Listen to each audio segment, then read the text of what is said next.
All right. Um, Tonight we're going to be talking about the nervous system peptides and GLP-1s, how the biology regulates safety, stress, and healing. But before we start, as always, this is an educational conversation about biology and research. Nothing here is medical advice, treatment, or instructions. We are talking about mechanisms, not prescriptions. And with that being said, let's get into this. Um, so why the nervous system is really the boss. If you've ever felt like your body just kind of won't relax, you can't sleep deeply, that'd be me. You're wired but tired, that's me. Um, or healing feels like it's blocked. It's got nothing to do with willpower, forcing yourself to sleep, or any of that other stuff. That is your nervous system biology. Your nervous system controls your digestion, your immunity, the hormones, inflammation, and repair. Um, if it's if it's in a threat state, healing is it's just deprioritized. It's not important. So tonight we're going to talk about how the nervous system gets dysregulated, how certain research peptides may support regulation, and how GLP-1 medications can actually fit into this picture. Because most of you guys are on it on these at some level. Um, what dysregulation actually is? It's your nervous system. It has two dominant tones. It's got the sympathetic, which is your alert, defensive, mobilized. It's got your parasympathetic, which is rest, digest, and repair. The chronic stress shifts you into the more sympathetic dominance. So if you are constantly in stress mode, it's going to increase your cortisol, the inflammation, insulin resistance, sleep disruption, and your body just doesn't heal while it's in that threat state. That is considered a threat state. Um, so the peptides as a signaling support, not to control it, but to signal it. Peptides are not going to force the outcome. These peptides are meant to support us, not to wave a magic wand and fix us. Um, they influence the signaling environments. You kind of think of them as nudges, um, kind of like poking. Come on, let's go. They're not commands. They're not going to directivate it. They work kind of behind the scenes, getting getting your body back to where it needs to be. So I do want to walk through some of the main ones. And again, this is just a broad overview. We're not going to get into the deep dive of what each one of these can do. That is writ up. Most of these are writ up already in the peptides and protocols. Selenk, stress and emotional regulation. Selenk modulates the GABA, the GABA signaling, and reduces um, the it reduces kind of your stress, the excitatory tone. And I always struggle over that word, so bear with me on that. It is studied for anxiety, stress resilience, emotional regulation, and it helps support calmness without putting you into sedation mode like a lot of anti-anxiety meds will do. I don't know how many of you have been on anti-anxiety meds. I have been on a couple short term for different reasons, and I don't like having the sedation. So Selenk, it kind of gently puts you back into a more regulated situation, in a feeling in a more natural way. Semax increases your BDNF and supports learning, memory, recovery signaling. Again, it's important. It's about adaptability, not calmness. So that's kind of what Semax does, which is why a lot of people with ADHD might kind of lean towards the Semax. I have noticed that for one of my adult kids, it does make a difference.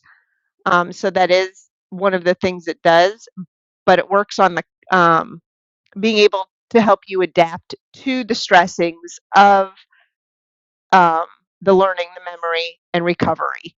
DSIP, sleep and downshifting. It is really important to get a good night's sleep. The DSIP, it influences your sleep architecture, and it absolutely helps you reset your circadian rhythm.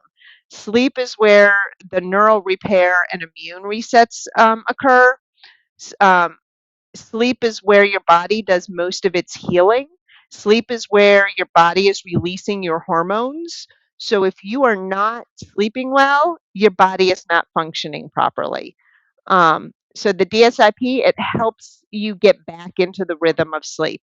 Whatever your sleep schedule may be. If you are somebody that works the graveyard shift, you're going to have to figure out how to sleep during the day.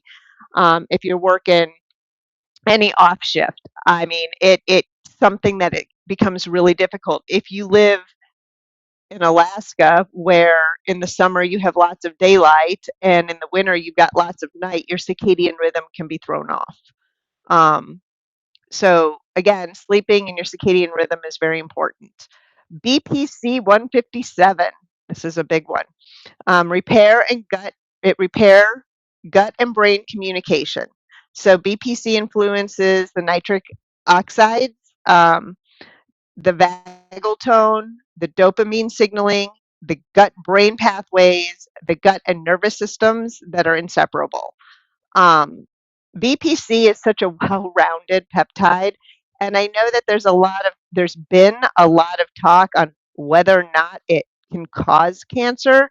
Doesn't cause cancer. In fact, as time has gone on and more studies are kind of being done with it, um, yeah, it doesn't cause cancer any more than half of those, probably even less than those prescription medications that say may cause cancer and all their disclaimers on the commercials. Um, so something to think about. BPC is a very well-rounded one. TA1, the thiamosine alpha one. Um, it's your immune and your nervous balance. TA1 regulates your immune signaling. Immune calm reduces the nervous system threat signaling. When you're sick, you're in threat mode. When you're getting sick, you're in threat mode. If your body feels like something's attacking its immune system, it's in threat mode. VIP influences the parasympathetic tone and the cerebral blood flow. It's potent, fragile, and advanced. VIP, we're going to dig into in a different live. It is something that I'm looking at doing in a group buy to start off with. I've heard a lot of people saying they would like to have it, so I'm going to kind of see where we all sit with that. So that's something that I'm not going to dig too far into because I'm going to dedicate a whole live to VIP. Oxytocin, social safety signaling. Oxytocin reduces the fear signaling and cortisol. The nervous system is social and safety is relationable. So, so if you think about if you are calm and your cortisol level drops, your nervous system's in a better space. So where oxytocin is also known as one of the love peptides, it actually does a lot more. Oxytocin in heat, not a good thing. Learn that this summer. So that is something to keep in mind that when you are researching with oxytocin, you want to make sure that it is being kept in a very good temperature control consistency. Um, so where the GLP-1 medications can fit in. The GLP-1 medications, they don't just affect your appetite. They affect your brain signaling. They reduce the dopamine response to the food, which then in turn changes other signaling. It lowers inflammation, which helps to lower that threat threshold that your body is feeling. It alters your cortisol rhythm, and it alters your cortisol rhythms. Um, so that's something to think about. Um, so that's why the food noise disappears, the cravings reduce, emotional tones can shift. Um, for some people, this might feel calming, which absolutely is one of the key things that we're looking for. Again, knowing that food is addictive, so you're taking away that stressor of and that cycle of the cycle of overeating, feeling guilty, constantly thinking about food. Um, that's all part of that. So for again, some people it helps them feel calm. For others, it feels just like flat or low. It's the same signal, it's a different context. The GLP-1, as it dampers the hunger and the thirst, it can lead to undereating and dehydration, which then in turn can reactivate the stress response. So you still need to make sure that you're eating and drinking. So y- if you're going to be researching with GLPs, you want to make sure that your subject is always getting enough so that they're not back into that stress mode.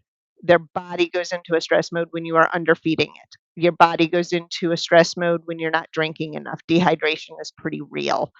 Um, please make sure you are drinking enough. Your subjects are doing what they're supposed to be doing. Um, so the GLP-1, it doesn't heal the nervous system, but it does change the environment it operates in. If someone is nourished, hydrated, sleeping, and safe, the GLP-1 can then support the regulation. If not, then it turns into the dysregulation. So that's where it gets important. So no peptide is going to replace sleep, nourishment, safety, sunlight, or connection. They will support regulation. They don't override it. Healing is systematic. So when you guys, and I hear it a lot, the feels, I don't feel this. Some of these you're not supposed to feel. They're working behind the scenes. And I think that's really important that people understand that. The GLP-1s have a huge um, kind of a rainbow effect, and how you're utilizing it absolutely becomes a part of um, if you're in a stress mode or you're in a mode where your body is doing its healing. Um, these other ones that help to support keeping the calmness and making sure your body can go through the healing. They're all working together to help you, but they don't fix it for you. So again, they're working behind the scenes as a helper. They are not going to be a magic wand solves it all. Um, so when when the question is what fixes the nervous system, that's not a question. It's the real question should be what restores the conditions where the nervous system can regulate itself. And that's where the peptides come in. The GLP-1 can shift the environment, but biology always responds to context. So, GLP-1, if you're not eating and drinking enough, that's the context you're giving it. If you are nourishing yourself enough and drinking enough, then the context will be that it's going to help to support it. So all of these kind of come into what choices we make. Um, so I think that's really important to get into, um, making sure that we get through all of that. Um, so now I want to kind of talk about how FOXO4 dry comes into this.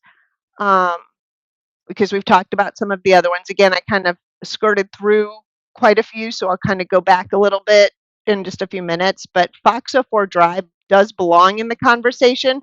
It's not a nervous system peptide, but is a cellular survival signaling concept. Under chronic stress and inflammation, the cells can accumulate damage because that's just how our body works. Normally, the damaged cells undergo apoptosis, which we talked about last week.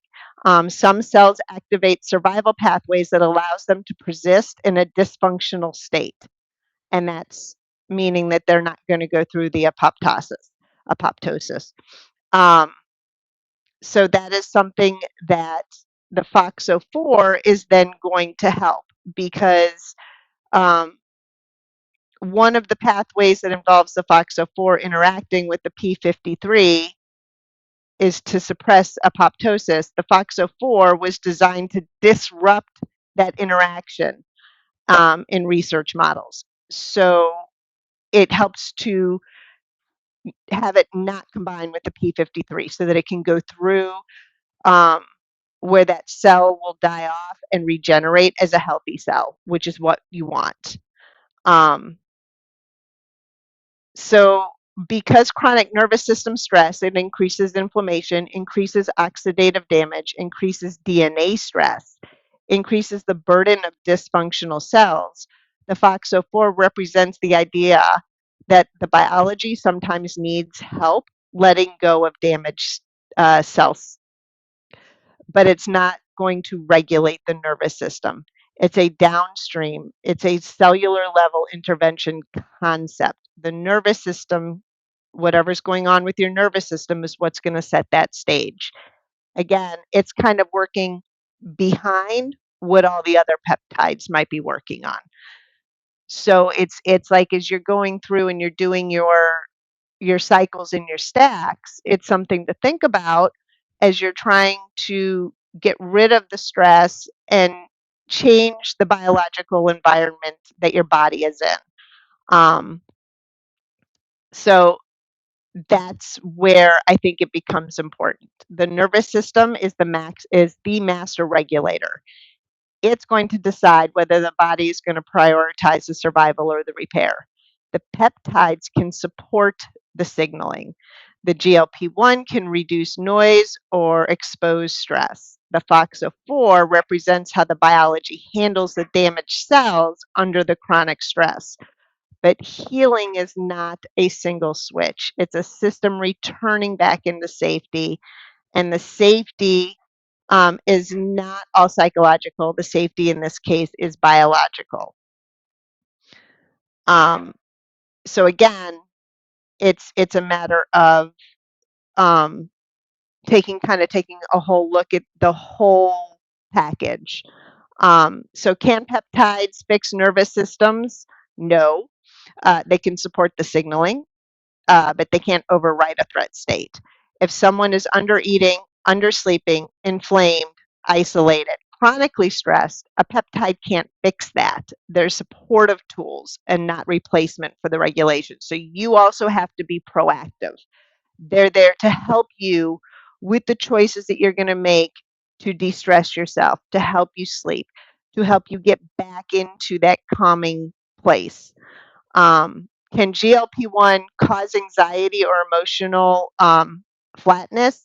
Indirectly, yes. A GLP-1 changes your dopamine, all the signaling, and it dampens your hunger and thirst perceptions. Um, if that leads to undernutrition or dehydration, the nervous system shifts, like we just talked about, which then in turn can lead to anxiety, fatigue, or that flat feeling. It's not physiological, again, it's biological. Make sure you are fueling your engine. That is going to help. A lot of people go, but I'm eating.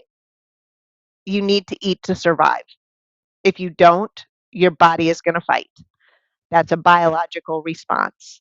You need to fuel. If you are never hungry, if you are refusing to eat, you're you're at too high of a dosage. It's as simple as that. If you are constantly cold, you're at too high of a dosage. If the idea of food makes you want to vomit, you're at too high of a dose. It's okay to eat. You have to choose what you're going to eat. That's on you. If you're going to say, okay, well, I guess I'm going to eat a bag of candy because I'm hungry, not the best choice. Then you're going to be in that cycle of guilt. Um, so prioritize what you're eating, making sure you're getting enough to drink. That's going to be where then the GLP-1 is going to help you. Um, I think that's needs to be just kind of hammered in because I see this discussion a lot. Everybody is adding this or adding that or adding this. And I think that when retatrutide is officially released, because it allows us to eat, it doesn't make it all go away. I have a feeling that there's going to be a major shift in in away from the TERS or this. Yes, I'm still losing weight.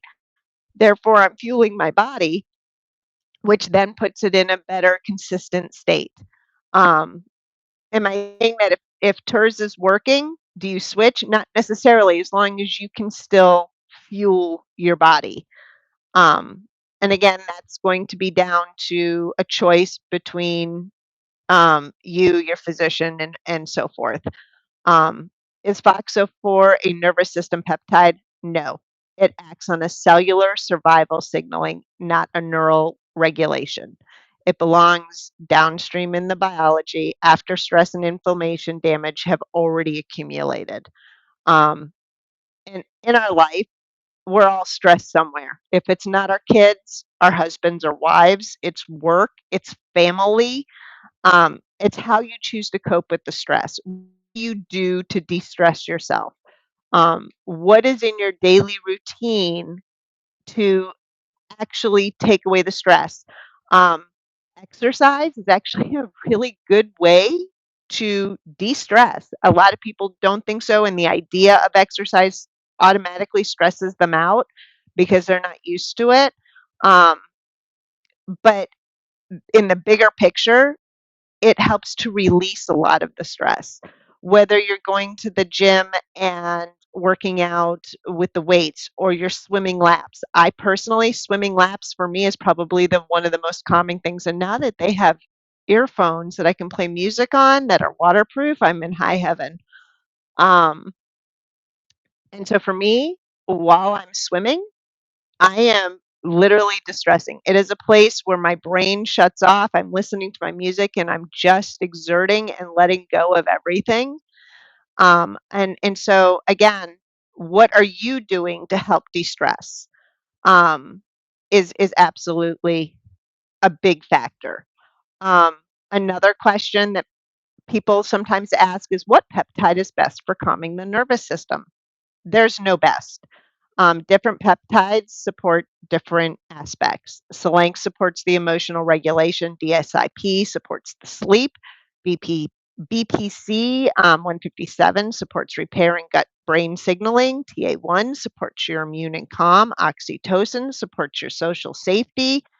Um, so again, there's not just one. It's what does each one do for you? And there are others that also could fit into this. Those are just the main ones.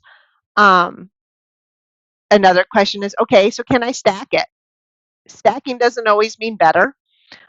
Too many signals at once can also confuse the system. Um, you'd be better doing cycles of them. So while you're on cycle of one thing, you're off cycle of something else. I think that's a better way to look at it. You might hear people saying, I'm cycling this. What that means is while they're on this, they're not on that. Is there an absolute protocol? There's never an absolute protocol for any body because every body is different. What may work for me is not going to work for Joyous. What may work for Scott isn't going to necessarily work for Michael. Um, it has more to do with how your body biologically responds to these. And that includes how much. I always tell people start low and you can go up from there. Don't expect to have this big rush of feels because that's not how these work. They work behind the scenes. Um, if someone feels worse after starting something new, is that bad? Not always. Sometimes you feel worse because the inflammation is shifting. Your metabolism might be changing. Old patterns are being interrupted. Um, but persistent worsening is information. Um, so as you are changing things, you might kind of feel a little worse before you feel better as your inflammation shifts around because your inflammation kind of wants to stay. So it's kind of staying there, but it might shift where it's going until you get rid of it. I think another good one for inflammation is KPV, which definitely should have a place in here. Um, and it is something to think about as well. It has less counter effects, they say, than BPC. So it would be a choice if you don't want to do BPC, try KPV. Um, so what matters more than the peptides is the sleep, the nutrition, hydration, sunlight, movement, and connection with other people. Whether your connection is online gaming and hanging out with your gaming buds, um, Joyous and I will talk for hours. That's a connection. Sita and I talk for hours. That's a connection. Family, depending on your family, maybe a connection, might be a stressor. You have to decide if they're worth hanging out with or not. Um, so connection comes from many places. So again, that's you kind of got to look at it. Okay, this person is an energy drain. When I hang out from them, I come out feeling exhausted. I don't have enough, as my daughter calls them, spoons. I run out of spoons when I'm dealing with that person. We call those energy vampires. Not the best person to hang out with for a long period of time. So make your choices wisely when you're doing your connections. Um, but if you're with the people that make you feel good and you can have a good time with, that's going to be a good thing. All of these are going to regulate your nervous system far more powerfully than any molecule you can use.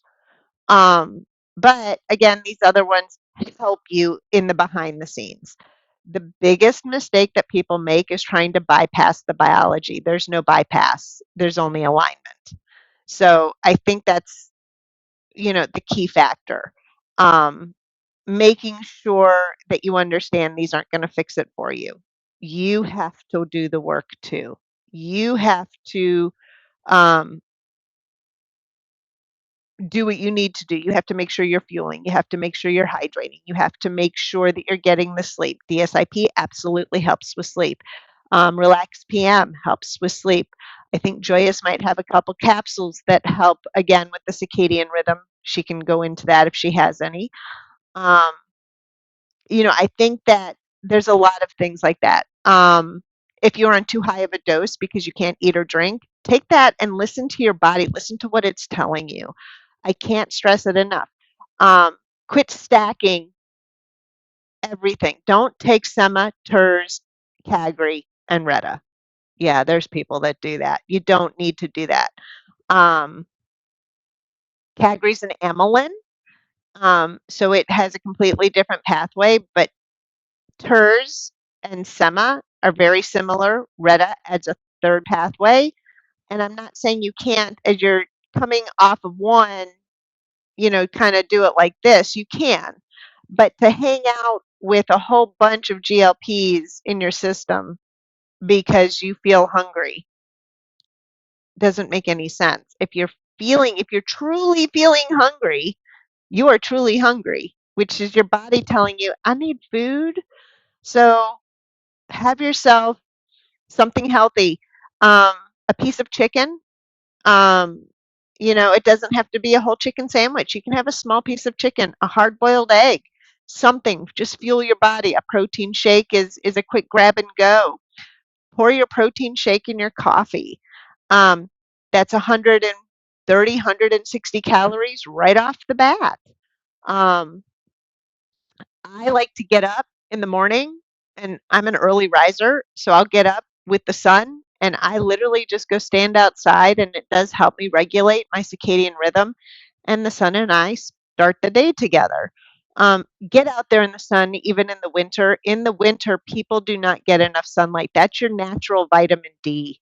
Everybody's low in vitamin D, unless maybe you live in Florida and run around in your bathing suit all day.